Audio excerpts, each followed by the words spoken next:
오늘 함께 보실 하나님의 말씀은 고린도전서 3장 1절로 8절 말씀입니다. 고린도전서 3장 1절에서 8절까지 말씀.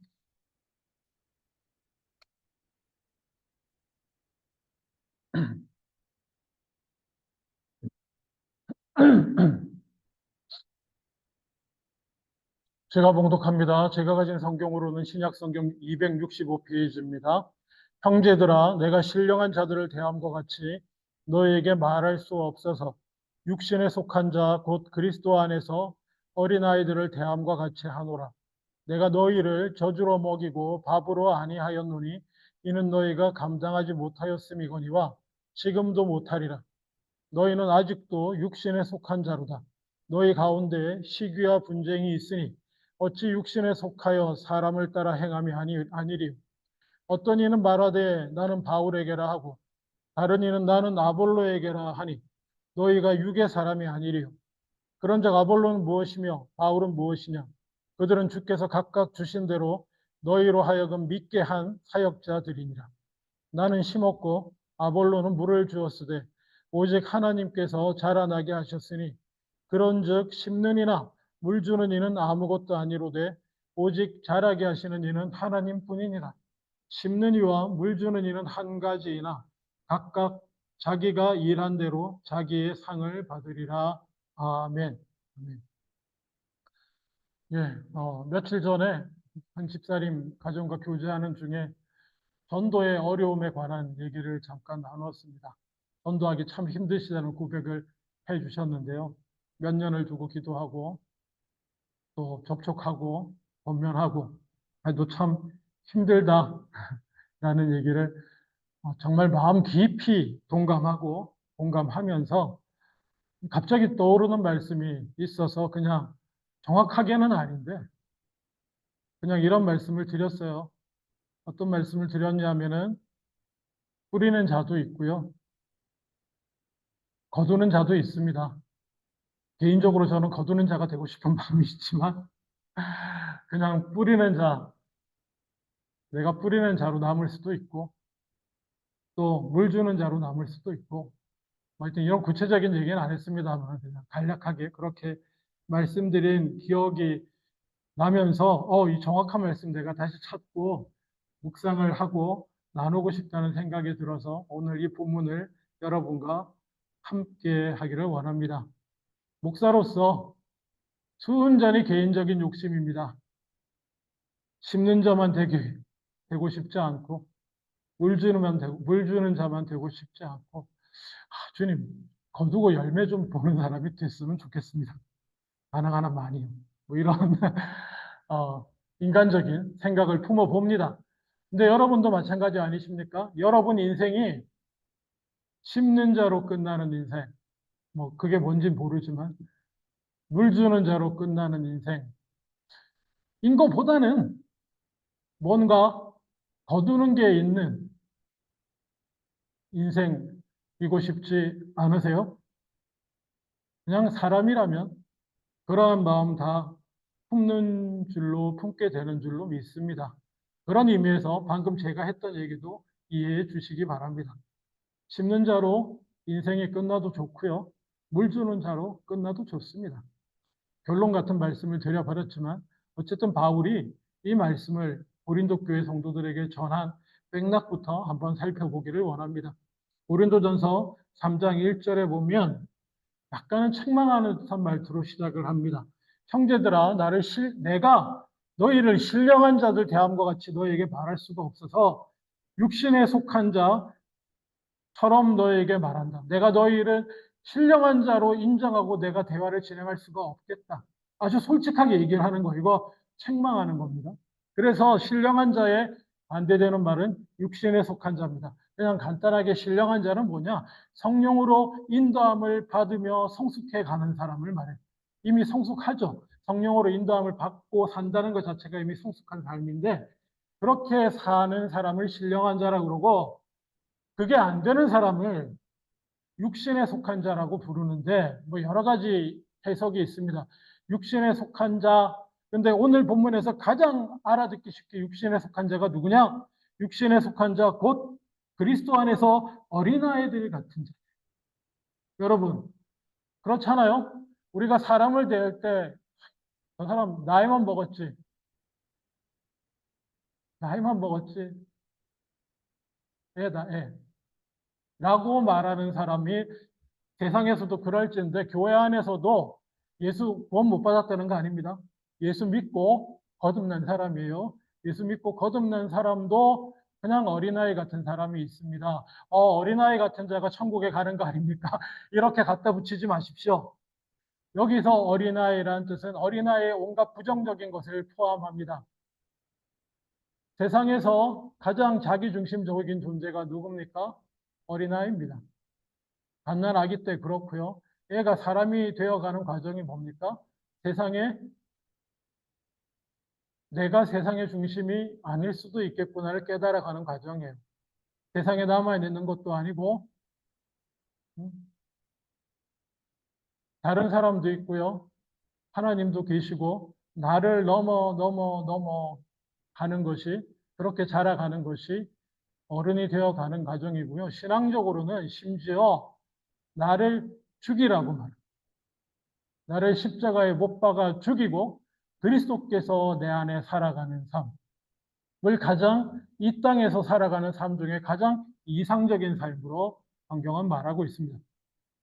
날마다 자기를 죽이며 그렇게 성령의 인도함을 따라 사는 사람을 신령한 자들, 그러지 못한 사람을 육에 속한 자, 여전히 자기 중심적인 생각에 사로잡혀 아니, 이제 뭐 예수 믿고 세월 좀 가면 완전히 그렇게 사로잡히지는 않는다고 생각합니다, 저는.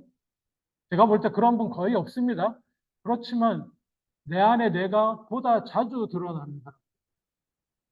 그리고 무의식적으로 그렇게 행동하는 사람들이 있을 뿐이라고 저는 생각합니다. 의식하지 못하는 중에 자기 중심적으로 행하는 사람들.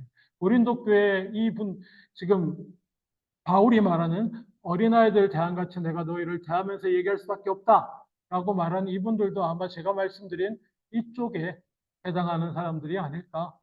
믿고 신앙이 자라가고 있지만 자기들의 행동이 무의식적으로 어린아이와 같다. 자기중심적인 거라는 걸 잘 깨닫지 못하고 행하는 그런 사람들이기에 감히 바울이 어린아이를 대한 것 같이 여러분에게 말할 수밖에 없습니다라는 말을 직접적으로 할 수 있는 거예요.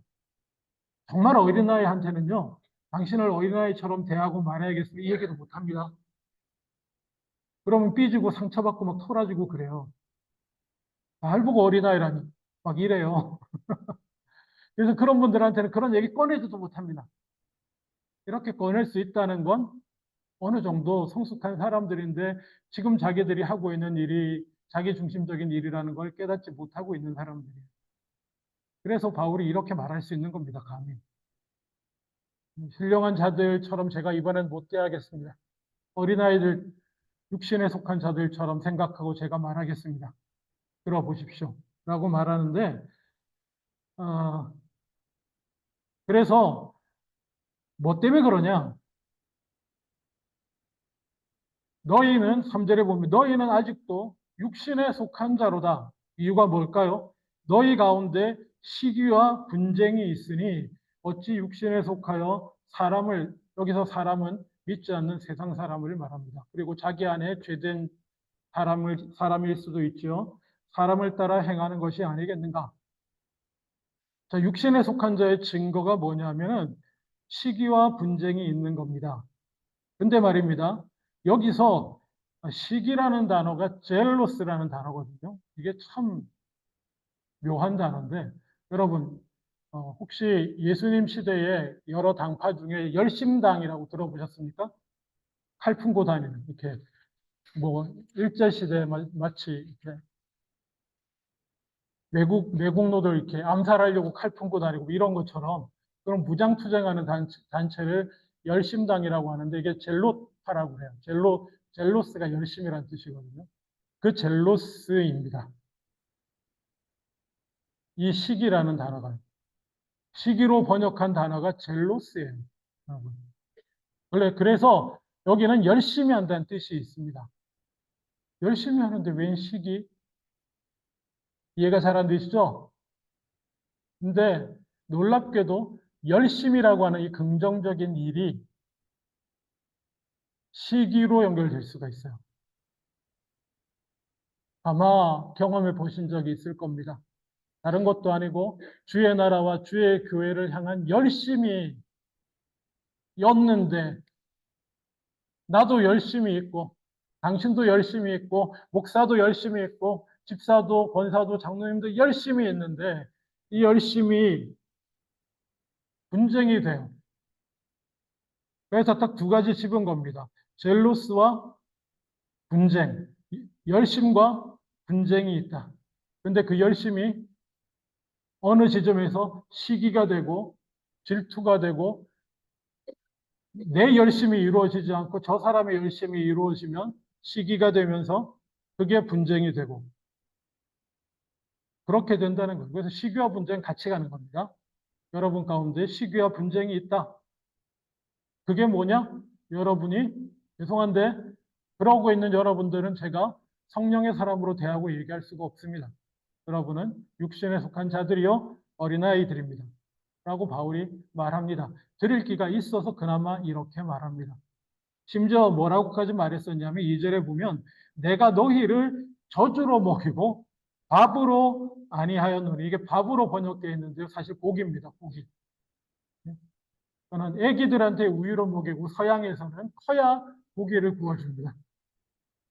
우리로 하면 어떻게 보면 바꿀 수 있겠죠. 하여간에 여러분에게 내가 참 밥을 못 먹이고 저주로 먹였다. 이건 뭡니까? 하나님의 복음을 전할 때도 조심스럽게 혹시나 어린아이처럼 풀어지고 살아있는 자기 중심적인 생각으로 분쟁을 만들고 튕겨나가고 할까봐 내가 밥을 못 먹이고 젖을 먹였다.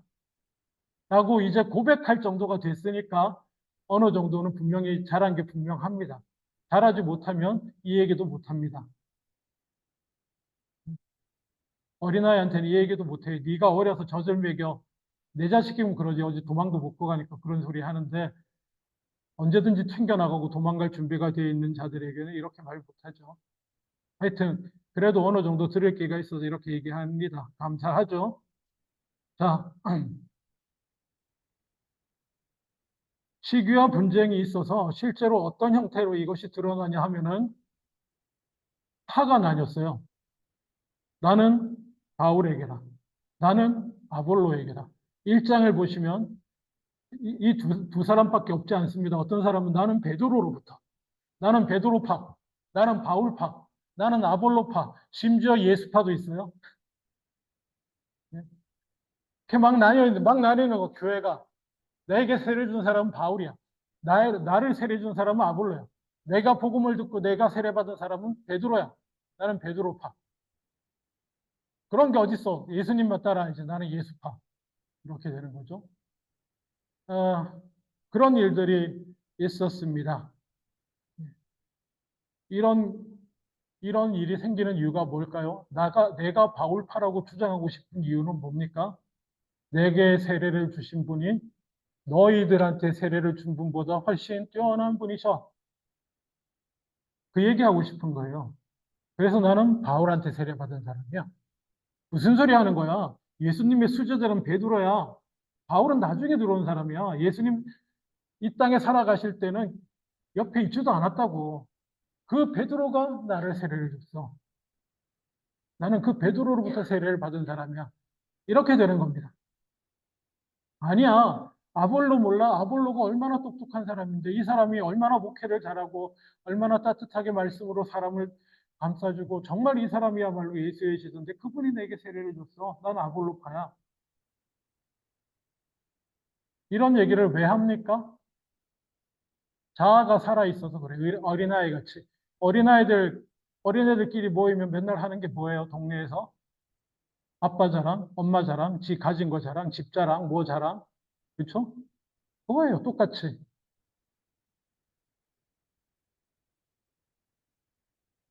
아직도 그거 하고 있으면 어린애야 뒤에 앉아 있는 우리 오늘 중고등부 함께 드리는데 함께 예배 드리고 있는데 아직도 뭐 우리 집 뭐가 더 크니 이런 얘기하고 서로 그러고 있으면 내가 어린애구나 이렇게 생각하시면 하면 된다 얘들아.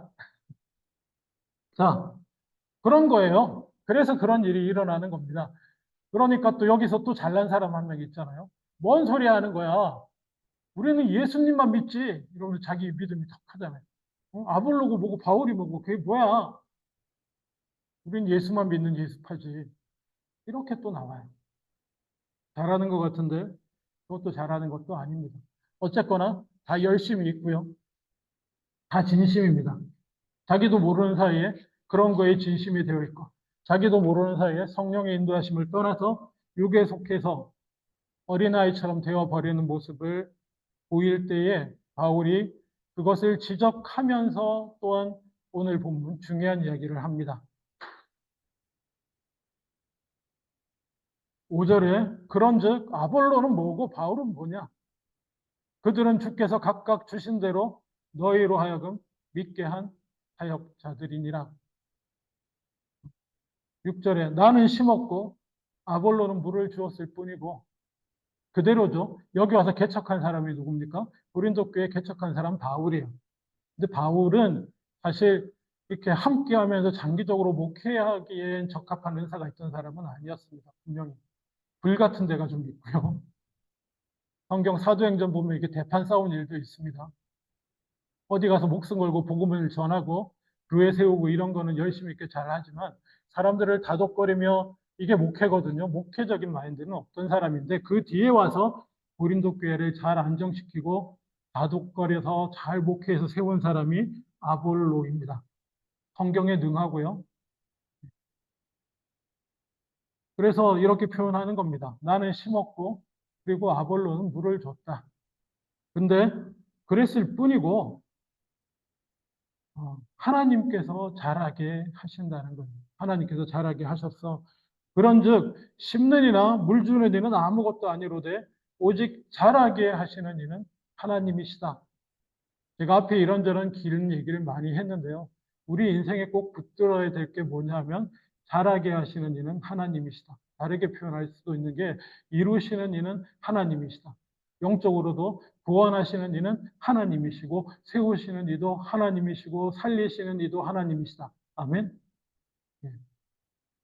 이것만 기억하시면 되겠습니다. 오늘 우리는 심는 자일 수도 있고요. 물 주는 자일 수도 있습니다. 그렇지만 자라게 하는 자는 하나님이십니다. 그러면 뭐 3대 3대 3 아닌가요? 적어도? 안 씻고 자랍니까? 물 안 주고 자랍니까? 그렇게 주장하실 수 있는 분이 있으실지 모르지만 솔직히 집어서 말씀드리면 여러분이 안 심어도 돼요. 심는데 여러분 안 쓰셔도 됩니다. 하나님께서. 심는데 바울 안 써도 되고요. 심는데 아볼로 안 써도 돼요. 이후에 수십억 사람들 중에 하나님 마음에 합한 자, 하나님 뜻에 합당하게 살려고 애쓰는 자, 누구든 하나님이 택해서 쓰시면 돼요. 허락하게 그렇게 하면 되는데, 심고 물 줬을 때 아무 일 없이 자라게 해주실 수 있는 분은 하나님 한 분밖에 없는 줄로 믿습니다. 여러분, 나도 꽤 지분이 있지 않나? 아니요, 저 아무 지분 없어요. 하나님이 자라게 하시는 것을 볼 수 있는 놀라운 하나님의 역사로 열매 맺는 걸 볼 수 있는 은혜를 내가 받을 기회를 가진 것뿐이에요. 내가 심는 자로 택함받고 물 주는 자로 택함받고 뭐 관리하는 자로 택함받고 뭐 어떤 형태로든 그렇게 쓰임 받을 때에 자라게 하시는 하나님의 역사를 내가 목격할 수 있는 그 영광을 내가 받을 뿐이에요.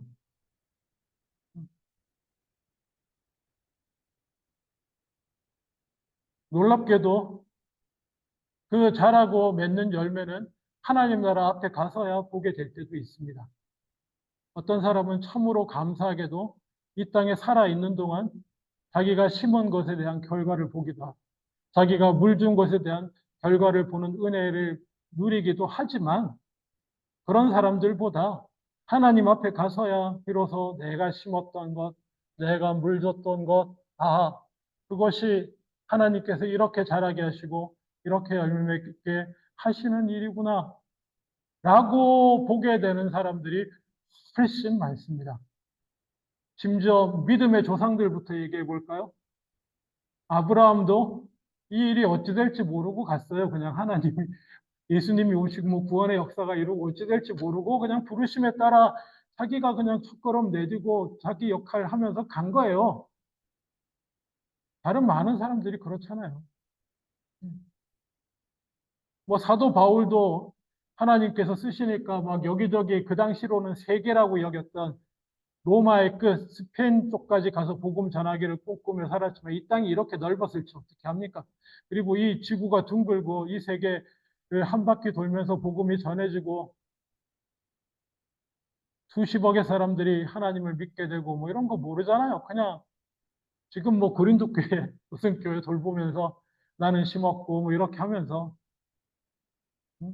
자라게 하나님이 이 일을 어떻게 쓰실지 감히 상상도 못하면서 그렇게 지나고 이제 주님 품에서 그 열매를 보면서 감사하고 있겠죠. 바울이나 아볼로나 기뻐하고 있겠죠. 그런 것입니다. 그래서 이미 8절도 나누어 버렸는데 8절 심는 이와 물 주는 이는 한 가지이다. 심는 이와 물 주는 이는 같다는 거예요. 똑같은 겁니다. 다만 다른 게 있다면 자기가 일한 대로 자기의 상을 받을 뿐이다. 자기가 일한 대로 자기의 상을 받을 것이다. 마음에 혹시 혹 하는 게 있습니까? 바울이 약간 여기는 조금 젖먹이를 대하듯이 표현한 것 같아요. 이렇게 쓰고 수고했는데 상이 있습니다. 금면류관이 있습니다. 뭐 하늘의 상이 큽니다. 다른 사람은 천국의 집이 10평짜리인데 당신은 30평짜리 천국 집을 가질 겁니다. 뭐 이런 어린아이한테 필요한 얘기예요. 어린아이한테. 제가 누누이 말씀드리지만 이 천국에 갔는데 뭐 10평이면 어떻고 100평이면 어떻게. 하여간 어린아이한테 필요한 얘기고요. 제가 이 얘기를 하는 이유는 여러분이 이미 어린아이가 아니시기에 제가 이렇게 말합니다. 바울이 자기가 일한 대로 자기 상을 받을 것이다. 여러분 그 상이 뭘 것 같습니까? 상이 뭘 것 같으세요? 저는 천국에 100평 아파트 주셨으면 좋겠습니다. 그건가요? 어, 그 상에 대한 힌트도 바울이 줍니다. 오늘 본문이 길어서 끝까지 안 읽었는데요. 11절부터 제가 10절부터 조금만 더 읽어 드릴게요. 내게 주신 하나님의 은혜를 따라 내가 지혜로운 건축자와 같이 터를 닦아두며 다른 이가 그 위에 세우나 그러나 각각 어떻게 그 위에 세울까를 조심할지니라. 이 닦아둔 것 외에 능히 닦아둘 자가 없으니 이 터는 곧 예수 그리스도라. 예, 교회에 관해서 일단 말하는 것입니다만은 터가 예수 그리스도고 이제 그 터 위에 그 믿음의 터 위에 우리가 뭔가를 세울 텐데 각각 세우게 될 텐데 12절 만일 누구든지 금이나 은이나 보석이나 나무나 풀이나 짚으로 이 터 위에 세우면 각 사람의 공적이 이 단어 별로 안 좋은데 공적이 나타날 터이나 이 공적을 다른 번역에서는 작품이라고 바꿨어요. 작품이 원래 의미에 가깝습니다. 공적하면 내가 뭔가 쌓아서 마땅히 내가 받을 하나님 앞에 요구할 만한 뭐 공 이런 거 같잖아요. 공자가 들어가면 공이 있고 과가 있다 이러면 공은 대가를 줘야 되잖아요.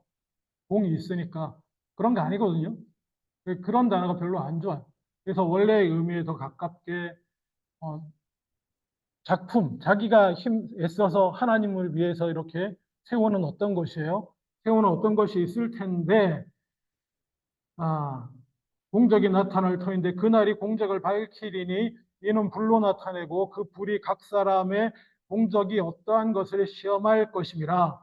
만일 누구든지 그 위에 세운 공적이 그대로 있으면 상을 받고 누구든지 그 공적이 불타면 해를 받으리니 그러나 자신은 구원을 받되 불 가운데서 받은 것 같으리라. 이렇게 얘기하고 있습니다. 여기서 그래도 상 받네요. 상 있어요. 상이 있는데 중요한 거는 우리가 하나님 나라를 위해서 뭔가 했을 때에 상을 바라고 하셨든 뭔가 하나님이 주시는 내게 주시는 마음의 소원을 따라 주의 교회를 위해 수고하고 헌신을 했는데요. 그게 하나님 앞에까지 영원에 잇대어 남을 게 있고 남을 수 없는 게 분명히 있습니다. 그래서 열심히 젤롯 했는데 젤로스 열심을 내서 살았는데 그게 하나님 앞에 하나님 볼 때는 하나도 그냥 홀라당 다 타버리는 어떤 것이 되고 겨우 자기 몸 하나 건져서 불 가운데 구원받은 것처럼 될 때가 있고요. 어떤 사람은 그 불 가운데 그걸 견뎌내고 하나님 앞에 내 수고와 헌신이 남아 있어요. 아까 상 얘기했는데 우리가 바랄 수 있는 상은 뭐냐 하면 그냥 내 수고와 헌신이 영원에 잇대어 하나님 앞에도 남을 만한 것이 된 것 자체가 상이라고 믿습니다. 안 그런가요? 홀라당 날라가 버리고 나는 나름대로 막 열심히 힘쓰고 애쓰고 했는데 그냥 알고 봤더니 내 육신에 속한 마음대로 해가지고 하나님 보시기에 아무것도 아니야. 휙 날라버리고 나는 그냥 부끄러울 뿐이야. 구원은 받았지. 받았죠. 그런 인생 마무리하고 이게 어떨지 모르는데 하나님 보시기에 귀할지 아름다울지 맨날 고민하면서 그래도 마음에 주시는 소원대로 수고하고 헌신하고 살았는데 이게 하나님 보시기에 그 영원한 하나님 나라 앞에까지 남아있을 만한 것이 그거 자체가 상 아닌가요? 주님 이 땅에서 제가 잘 살았네요. 그래도 감사합니다. 그게 상이죠. 말씀을 맺겠습니다. 여러분 우리 인생의 의미가 뭘까요? 가끔 이제 중년 이상 되면 그렇잖아요. 아, 인생이 뭘까? 이러고 내가 이룬 게 뭐지? 이러고 허무도 찾아올 때도 있고 또 열심을 내고 바라던 것도 꺾이고 막 안 되고 이럴수록 기운도 빠지고 막 그러지만 보십시오. 우리는 결국엔 심는 자든지 물 주는 자든지 하나님 나라를 위해서 하나님께서 우리에게 주시는 마음의 소원을 쫓아서 그저 행하고 살 겁니다. 살되 어린아이처럼 되지 않기를 조심하면서요. 신령한 자들처럼 성령의 인도함을 따라 이 믿음의 터 위에 주님의 나라와 주님의 교회를 세워가는 왜 어떤 역할인지 모르죠. 그렇지만 하나님이 주시는 대로 그냥 그렇게 하면서 마지막 날에 이것이 주님 앞에서도 영원을 바라봤을 때 영원의 가치와 의미가 있고 하나님 앞에서도 이게 남아있을 만한 하나님께서 기억하시고 기려주실 만한 남을 만한 것들이 되기를 소망하는 마음으로 우리의 인생을 세워나가는 것이 맞지 않을까 생각합니다. 결론적으로 말씀 한 구절만 맺고 마치겠습니다. 베드로전서 1장 24절에 25절 그러므로 모든 육체는 풀과 같고 그 모든 영광이 풀의 꽃과 같으니 풀은 마르고 꽃은 떨어지되 오직 주의 말씀은 세세토록 있도다 하였으니 너희에게 전한 복음이 곧 이 말씀이니라. 아멘. 세세토록 있을 만한 것은 우리가 받은 복음, 우리의 말씀이라는 것을 기억하시고 그렇게 우리의 인생을 잘 세워나가면 좋겠습니다. 기도하겠습니다. 푸른 마르고 꽃은 시드나 하나님의 말씀은 영원합니다.